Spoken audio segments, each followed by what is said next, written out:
31-летний пьяный мужчина без водительских прав пытался скрыться от автоинспекторов ранним утром в Набережных Челнах. Его задержали в одном из дворов, только проколов колеса легковушки. Все подробности у Айрата Назипова.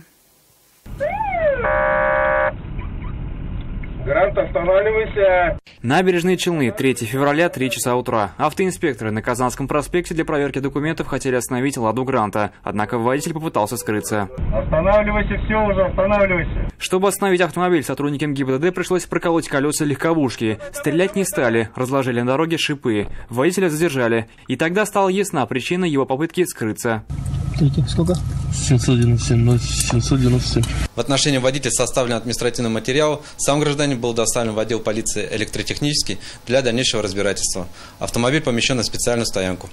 Помимо того, что мужчина сел за руль пьяным, у него не было и водительского удостоверения. И сейчас стражи порядка будут устанавливать, получал ли он его, и если получал, не лишался ли он прав. И после этого будет понятно, какую ответственность он понесет. Если попавшийся нетрезвым за рулем первый раз грозит лишение и штраф, то за повторное нарушение закон предусматривает уже уголовную ответственность. Айрат Назипов, Лилия Гатина, Сергей Вильданов. Вызов 112.